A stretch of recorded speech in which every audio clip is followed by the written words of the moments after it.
नमस्कार विद्यार्थी मित्रांनो, पुन्हा एकदा सर्वांचं स्वागत करतो आपला आवडता युट्यूब चॅनल पोलीस भरती गुरु हरदेस सर. आपला आवडता युट्यूब चॅनलमध्ये मी आपले मित्र हरदेस सर सर्वांच्या ठिकाणी मनापासून स्वागत करतो. मित्रांनो, तुम्हाला दिसत असेल स्क्रीनला की नवीन पोलीस भरतीचे संकेत जाहिरातच येणे अपेक्षित. फक्त आता डबल फॉर्म भरता येणार का आणि प्रत्येक यादीतील उमेदवारांना न्याय देणं गरजेचं आहे आणि त्यांना न्याय द्या. आणि गृहमंत्री साहेबांचा नेमका बोलण्याचा अर्थ काय, ह्या काही टायटलवरती आज आपण या व्हिडिओच्या माध्यमातून चर्चासत्र भाग 2 मध्ये आपण आज या ठिकाणी आपण चर्चा करतो. आपले चर्चासत्र भाग 2 आहे. तत्पूर्वी विद्यार्थ्यांना सांगणे का, जी न्यायालयाची लिंक होती कोर्टाची ती बंद झालेली आहे. लक्षात ठेवा, काल बंद झालेली. सर्वांचे मेसेज येते मला सकाळपासून का मुदत वाढेल नक्की नाही. मुदत वाढेल का नाही वाढेल, ऍक्च्युअली न्यायालयाचा नियम असा असतो मुदत कधीच वाढत नाही, परंतु ते TCS का असल्यामुळे सांगता येत नाही, वाढू शकते. त्याच्यामुळे पाहूया, वेट करू 1-2 दिवस. ठीक आहे, असो, जास्त उशीर न करता मी आपल्या मुख्य विषयाकडे येतो. नवीन पोलीस भरतीचे संकेत म्हणजे काय नक्की, याचा विषय काय. विद्यार्थी मित्रांनो, नवीन पोलीस भरतीच्या बाबतीत जर बोलायचं झालं तर मी पहिल्यांदा एक गोष्ट दाखवतो तुम्हाला आणि त्याच्यानंतर आपण सगळ्या विषयांवरती निवांत चर्चा करणार आहोत. चर्चासत्र भाग 2 आहे आपलं, त्याच्यावरती मी चर्चा करतोय. मात्र तत्पूर्वी कालच हे तुम्ही दिसत असाल या ठिकाणी शाहरुख पठाण आणि मुकुल किनकरी आमचे विद्यार्थी आहेत. हे काल या ठिकाणी श्रीकांत परदेशी साहेब मुख्यमंत्र्यांचे सचिव आहेत. त्यानंतर हे जे बाकीचे जे काही प्रशासकीय अधिकारी दिसतात यांना भेटले होते कालचाच फोटो त्यांनी काल पाठवला मला, स्वतः शाहरुखने फोटो पाठवला. त्याच्यानंतर तुम्हाला दिसत असेल ते काल या ठिकाणी त्यांना त्या ठिकाणी नागपूर त्या ठिकाणी त्यांना भेटले आणि भेटल्यानंतर तुम्ही हे पाहू शकता या ठिकाणी त्यांना जाऊन ते भेटले होते काल. त्यांनी तिथला मला फोटो पाठवला होता लाईव्ह. आणि भेटल्यानंतर मला त्यांचा मेसेज पण आला, कॉल पण, कारण काल मी थोडंसं कार्यक्रमात होतो त्याच्यामुळे मी काही जास्त लक्ष दिलं नाही. मात्र एक कॉल पण, SMS पण आला की सर आपलं जवळजवळ बऱ्यापैकी काम हे आटोप्यात आलेलं आहे. त्यांनी मला सांगितलं आपलं बऱ्यापैकी काम आहे ना सर, हे आटोप्यात आलेलं आहे. कदाचित 31 डिसेंबरच्या आत सुद्धा जाहिरात येणं अपेक्षित आहे लक्षामध्ये. मात्र मी ते का लिहिले असं पिवळ्या अक्षरामध्ये का जाहिरातच येणं अपेक्षित 31, आणि हो, हे असं का लिहिल्याचं कारण का 31 डिसेंबरच्या आत फक्त जाहिरातच येणं अपेक्षित आहे. कारण की आता काही जरी झालं, जाहिरात आली नाही आली, आता आज तारीख आहे 19, मला सांगा आज जाहिरात आली तरी फॉर्म भरून ये पुढच्याच वर्षी म्हणजे जानेवारीमध्ये जाणार आहे आणि तुमची भरती प्रक्रिया ग्राउंड लेखी सगळं पुढे जाणार. आता या वर्षी काही शिल्लक शक्य आहे का? आता काहीच शक्य नाही. फक्त तो 30चा GR आहे त्या संदर्भातलं या ठिकाणी त्यासाठी 31 डिसेंबरला जे वय मर्यादा संपायची त्यासाठीच फक्त हे आहे लक्षामध्ये. तसंच आता डबल फॉर्म भरतात. काल मुख्यमंत्री साहेब पण बोलले, पण तू काळजी करू नका. ऍक्च्युली मागच्या वेळेस पण त्यांनी सांगितलं होतं, तरी बऱ्याच मुलांनी डबल फॉर्म भरून त्यांचे सिलेक्शन झालेले आहेत. मात्र मी हे नाही म्हणत का काळजी करू नका, म्हणजे मला हे सांगायचंय की त्यांनी आता सभागृहामध्ये बोलता बोलले का आता आपण शक्यतो जिल्हा वाईज भरती घेतो, जिल्ह्याच्या मुलांना जिल्ह्यालाच फॉर्म भरता येईल. आणि नंतर परत एक वाक्य बोलले का नाही, आता शक्यतो आपण एकच फॉर्म भरता येईल का, एका ठिकाणी एकच फॉर्म भरता येईल, एका पदासाठी एकच फॉर्म भरता येईल, असं आपण काहीतरी तरतूद करूया, असं पण ते त्या ठिकाणी बोलले. त्याच्यामुळं आगामी होणारी भरती जर आली तर त्या GR मध्येच तसं मेन्शन पाहिजे का कोणत्याही उमेदवारांनी एकापेक्षा जास्त जिल्ह्याला फॉर्म भरू नये. त्याच वेळेस मग ते खऱ्या अर्थाने लागू होईल. नाही तर बोलून नाही ते शक्यतो काही गोष्टी लागू होतात लक्षामध्ये. त्याच्यामुळे ते समजा आपल्याला ज्यावेळी जाहिरातीच्या संदर्भात मी तुम्हाला व्हिडिओ देणारच आहे, महत्वाचे अपडेट वगैरे रोजचं देणारच आहे. त्यासाठी नवीन असणाऱ्या विद्यार्थ्यांनी चॅनल लगेच सबस्क्राईब करा, कारण अतिशय महत्वाची माहिती, महत्वाचे अपडेट्स तुम्हाला आपण या ठिकाणी देत असतो. त्याच्यानंतर पुढच्या अपडेटकडे मी जातोय, ती म्हणजे प्रत्यक्ष यादीतील उमेदवारांना न्याय. काल एक परत मला वाटतं काहीतरी प्रत्यक्ष यादी जाहीर झालेली काल पुन्हा एक. ऍक्च्युअली जास्त काही बदल झालेला नाही, मात्र ज्यांचा नंबर पूर्वी 20 होता त्यांचा 32 पर्यंत, म्हणजे 10-12 नंबरने ती लिस्टमध्ये काहीतरी मागं पुढे झालेला आहे. अशीच लिस्ट आलेली, फक्त नवीन कॅन्डिडेट काहीतरी इन झाले असतील थोडेसे. आय थिंक मी ती लिस्ट प्रॉपरली पाहिली नाही, पण मला बऱ्याच वेटिंगवाल्या मुलांचे SMS आले होते का, मुलांचे का सर माझा नंबर 12 नंबरने खाली का सर, मी 12 नंबरने मागे गेले, असं बऱ्याच जणांचं हे होतं का माझा नंबर 12 नंबरने मागे सरकलाय, काहींचा 10-12, काहींना 8, असं कॅटेगरीनुसार ते मागे पुढे झाले. जास्त विशेष काय नाही. मात्र प्रत्यक्ष यादीतील उमेदवारांच्या बाबतीत जर बोलायचं झालं तर प्रत्यक्ष यादीतील उमेदवारांचा सुद्धा संघर्ष काही कमी नाही. त्या विद्यार्थ्यांनी सुद्धा खूप मोठ्या प्रमाणामध्ये या ठिकाणी रान पेटवलं होतं. खूप मोठ्या प्रमाणात आमदार असतील, खासदार, म्हणजे सगळे सदस्य सर्वांना त्यांनी मोठ्या प्रमाणामध्ये अधिवेशनापूर्वीच त्या ठिकाणी त्यांनी हे केलं होतं. आणि त्यांचा विषय सुद्धा, प्रत्यक्ष यादीतला विषय सुद्धा अधिवेशनामध्ये मांडण्यात आलेला होता. तो मुद्दा सुद्धा प्रत्यक्ष यादीचा गाजला होता. आणि प्रत्यक्ष यादीतील उमेदवारांना जसे हे विद्यार्थी नवीन भरती करावा यासाठी प्रयत्न करतात, तसंच प्रत्यक्ष यादीत सुद्धा उमेदवार आपल्या प्रत्यक्ष यादीत आपल्याला घ्यावा त्या ठिकाणी त्यासाठी प्रयत्न करतात. आणि प्रत्यक्ष यादीचा आणि तुमच्या नवीन भरतीचा जास्त काही संबंध नसतो. जी नवीन भरती येणार आहे ती आगामी वर्षाची होणार आहे. जी प्रतीक्षा यादी घेणार आहे ती मागच्या वर्षाची घेणार आहे, हे लक्षात ठेवा. त्याच्यामुळे त्याचं आणि याचं जास्त काही फरक पडणार. ठीक आहे, बरेच जण म्हणतात जर प्रतीक्षा यादी सगळी घेतली तर जागा, ठीक आहे, काही अडचण नाही, कारण का भरती निघणार. आणि भरतीला तसं पण ऍक्च्युली प्रतीक्षा यादीवाले जरी घेतले तर त्यांचं ट्रेनिंग होतं पण या भरतीची ट्रेनिंगला जातं का नाही हे माहित नाही, लक्षामध्ये. त्याच्यामुळे ह्या पण गोष्टी त्या ठिकाणी त्या पण विद्यार्थ्यांचे खूप संघटन केलं, ग्रुप बनवले. त्यांचं पण मला वाटतं आय थिंक काही ते 14 का 14 तारखेला काहीतरी त्यांनी पण नागपूरला अधिवेशना ठिकाणी आंदोलन केलं. त्यांचा पण विषय त्या ठिकाणी मांडला गेला. नक्कीच त्यांना न्याय मिळणं गरजेचं आहे, कारण त्या पण विद्यार्थ्यांचे प्रयत्न खूप प्रयत्न लक्षामध्ये. त्या विद्यार्थ्यांचे पण मला वाटतं काहीतरी मोहन पाटील त्यांचं नेतृत्व करतायत. त्यांनी पण मोठ्या प्रमाणामध्ये त्या ठिकाणी ग्रुपच्या माध्यमातून संघटन केलं, विद्यार्थ्यांसोबत संघटन केलं आणि त्या ठिकाणी विद्यार्थ्यांना एकत्रित करून वेटिंगवाले विद्यार्थी, जेवढे विद्यार्थी सिलेक्शन झालेले तेवढेच विद्यार्थी प्रत्येक यादीतले उमेदवार, त्याच्यामुळे त्यांना सुद्धा न्याय द्यावा अशी त्यांची मागणी आहे. आणि त्यांना सुद्धा लवकर का त्यांचा विषय हा मुद्दा त्यांचा विधानसभेत पण मांडलेला आहे आणि तो चर्चेतला विषय आहे. त्याच्यामुळे त्यांना पण न्याय मिळू शकतो, त्यांना लवकरात लवकर न्याय मिळू शकतो. फक्त आता गंमत एक होऊ शकते, काय होऊ शकतं की ते प्रत्येक यादीतले उमेदवार आहेत शेवटी, आणि जे फायनली सिलेक्ट झालेले 5-6 उमेदवार आहेत ते अजून मुंबईतले बरेच उमेदवार असतात की ते घरीच आहेत, अजून त्यांना कुठंच काय, फक्त झालेले सगळं व्हेरिफिकेशन वगैरे ओके झाले आणि ते घरीच आहेत, त्यांना बोलवलेलंच नाही. लक्षामध्ये काही उमेदवार बोलवून मुंबईतच ठेवलेले आहेत, फक्त मुलींना मोठ्या प्रमाणात बोलवलेलं आहे त्यांनी, मुलं अजून बऱ्यापैकी घरी.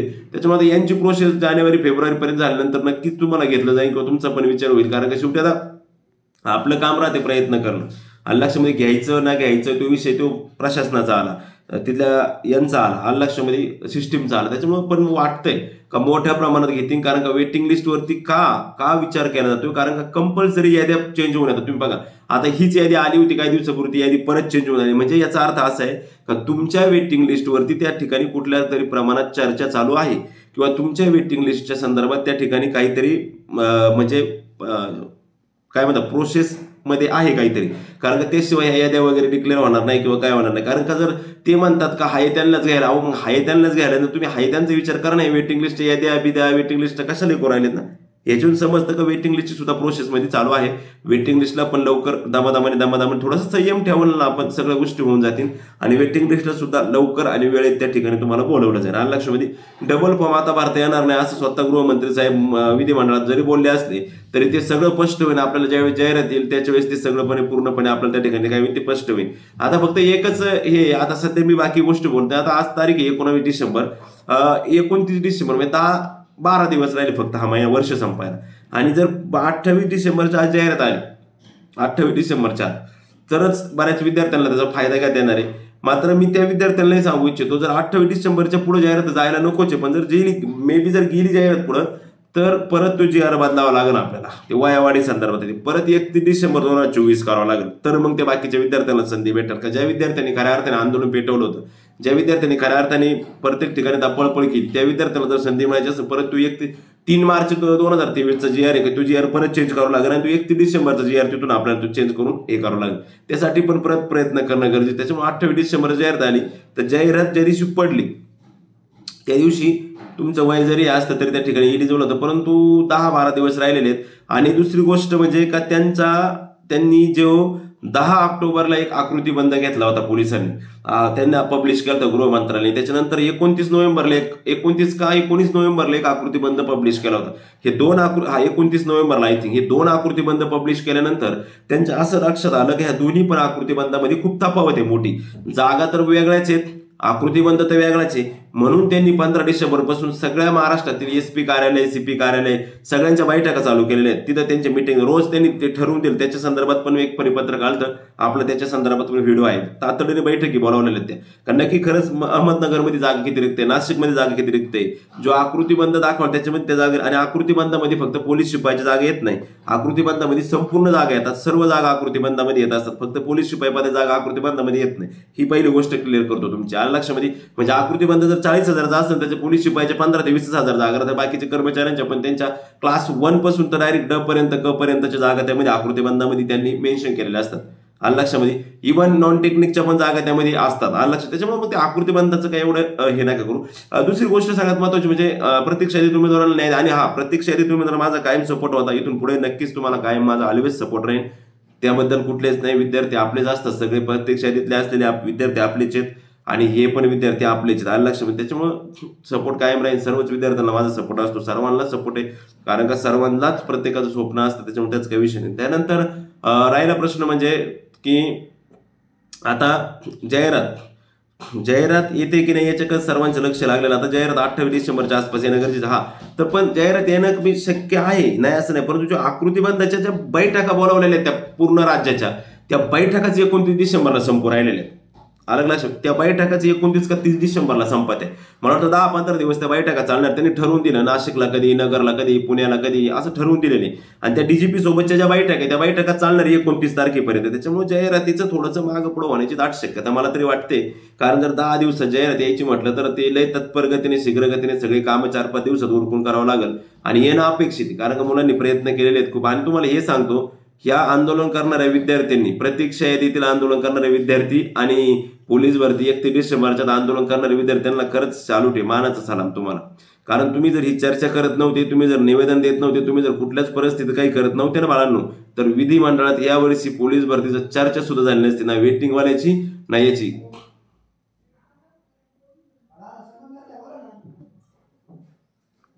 चर्चा सुद्धा त्या ठिकाणी काय झालं असं झाली नसती, चर्चा सुद्धा झाली नसती. म्हणजे हे सगळं श्रेय या विद्यार्थ्यांना मोठ्या प्रमाणात जातं लक्षामध्ये. आणि त्यांनाच आम्ही साथ दिली. आमचे युट्यूबर असतील, टेलिग्रामवाले असतील, सर्व मित्रपरिवार असेल आमचा, आम्ही मोठ्या प्रमाणात साथ दिली. कारण का तुम्हाला काही करताय तुम्ही, ती तुमची माहिती पसरवणं फार गरजेचं असतं. लक्षामध्ये माहिती फॉरवर्ड होणं फार गरजेचं असतं, माहिती पसरवणं गरजेचं.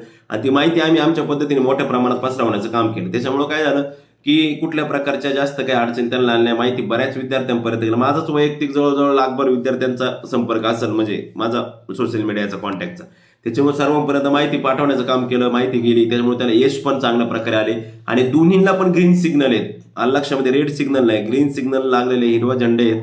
पोलीस भरती नवीन 31 डिसेंबर जाहिरातीच्या संदर्भात पण ते योग्य आहे, होऊ शकते. आणि प्रत्यक्ष यादीत उमेदवारांच्या बाबतीत फक्त प्रत्यक्ष यादीत उमेदवार किती घेतील किंवा किती घेतील, काय घेतील हे नाही मला अपेक्षित माहिती, परंतु घेतील हे बाकी फिक्स आहे. प्रत्यक्ष यादीतील उमेदवार लक्षामध्ये थोडे का होईना किंवा काही का होईना, प्रत्यक्ष यादीतील उमेदवार वरचे मध्यंतरीचे काहीतरी घेऊन टाकतील, त्यात कुठल्या प्रकारची अडचण आहे. ठीक आहे, अशाच संदर्भातला महत्वाचा व्हिडिओ होता मित्रांनो. अशा नवनवीन अपडेट हे चर्चासत्र भाग 2 होतं. आता आपलं चर्चासत्र भाग 3 मध्ये मी काय करतो ते GRBR वाचून सांगणार आणि तुम्हाला डायरेक्टली मी स्वतःच पुढे येऊन बोललो, चर्चा केली, तर ते तुम्ही काय होतं बारकाईने व्हिडिओ पाहता, सगळेजण व्यवस्थित व्हिडिओ ऐकतो, व्हिडिओत लक्ष देता आणि प्रॉपरली होऊन जातं, काय अडचण आलं लक्षामध्ये. चालते मित्रांनो, नक्कीच परत मी तुमची रजा घेतो, परत भेटू आपण परत पुढच्या नवीन व्हिडिओमध्ये.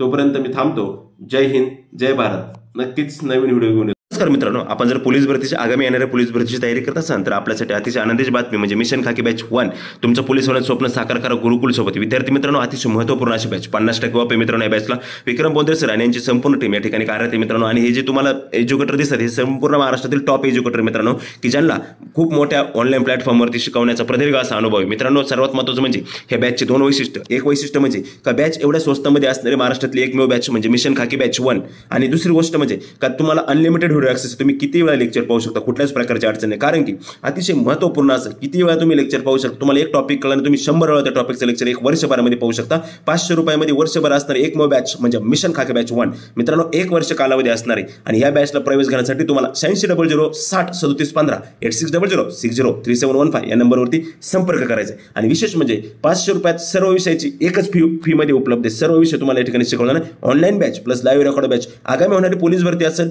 राज्य उत्पन्न शुल्क भरती असेल, सरळ सेवा भरती असेल किंवा इतर कोणत्याही सरळ सेवेच्या भरती असेल, त्या सर्व भरतीसाठी प्रॉपर ठरणारी ही बॅच म्हणजेच मिशन खाकी बॅच 1. त्यासाठी काय करायचं मित्रांनो, आपल्याला प्ले स्टोरला जायचे आणि फिबिस सर गुरुकुल अकॅडमी हे ॲप्लिकेशन डाउनलोड करायचे, जेणेकरून आपल्याला या बॅचचा पूर्णपणे असा लाभ घेता येईल. धन्यवाद. आपण जर राज्य उत्पन्न शुल्कची तयारी करत असाल तर मित्रांनो, राज्य उत्पन्न शुल्कसाठी मार्केटमध्ये असणार एकमेव पुस्तक म्हणजे हे केवळ साधं बुक नाही तर स्मार्ट बुक आहे मित्रांनो.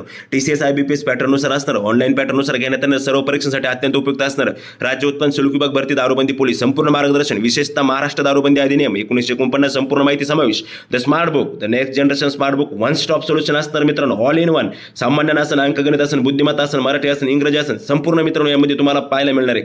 त्याचबरोबर मित्रांनो, सोबतच आगामी संपूर्ण 2023-24 वर्षभरातील TCS IBPS पॅटर्न, डेली चालू घडामोडी अपडेट व डेली सर्व प्रश्नांचं स्मार्ट QR कोडचं मोफत मित्रांनो, चक्क मोफत आहे. 800+ स्मार्ट QR कोड आहे मित्रांनो. याचबरोबर प्रत्येक टॉपिक वाईज रचना आहे, टॉपिकची विस्तृत महत्त्वाची माहिती, व्हिडिओ लेक्चर, ऑनलाईन टेस्ट, सर्वांसाठी प्रश्न, टॉपिक PYQ प्रश्न. त्याचबरोबर तुम्हाला मोफत मिळणारी गोष्ट म्हणजे संपूर्ण video course, test series, 100+ topic wise video, 200 topic wise test rank, 100 सराव टेस्ट रँक तुम्हाला या ठिकाणी मिळणार आहे. संपूर्ण मार्गदर्शन मिळण्यासाठी आणि हे पुस्तक खरेदी करण्यासाठी सिद्धेश्वर हडबेसर स्मार्ट बुक सिरीज मधलं अजून एक आलेलं नवीन पुस्तक न्यू वन ॲड म्हणजेच मार्गदर्शक सिद्धेश्वर हडपसर यांचं भारतीय प्रकाशन पुणे. मग वाट कसली बात आहे, लगेच आपल्या जवळच्या बुक स्टॉलवरती जा आणि दारूबंदी पोलीस पुस्तक मागवा आणि आपल्याला पुस्तक खरेदी करा आणि लवकरच आपल्या पुस्तकामधून या पुस्तकातून अभ्यास करा. विशेष म्हणजे पुस्तकामध्ये दारूबंदी अधिनियम 1949 सुद्धा या ठिकाणी समावेश त्यांनी केलेला आहे. अतिशय महत्त्वपूर्ण असणारे हे पुस्तक तुम्ही आजच खरेदी करू शकता. पुस्तक मिळवण्याचं एकमेव ठिकाण म्हणजे मार्गदर्शक सिद्धेश्वर हडपसर यांचं भारतीय प्रकाशन पुणे. अतिशय महत्त्वाचं पुस्तक आहे. 2 ते 4 दिवसामध्ये आपल्या जवळच्या बुक स्टॉलवरती सध्या पुस्तकं जरा विद्यार्थ्यांची मागणी मोठ्या प्रमाणात असताना पुस्तक जरा शॉर्टमध्ये आहे. लवकरच हे पुस्तक संपूर्ण मार्केटमध्ये आणि आपल्या जवळच्या बुक स्टॉलवरून त्यावेळेस तुम्ही ते पुस्तक नक्कीच खरेदी करू शकता. धन्यवाद.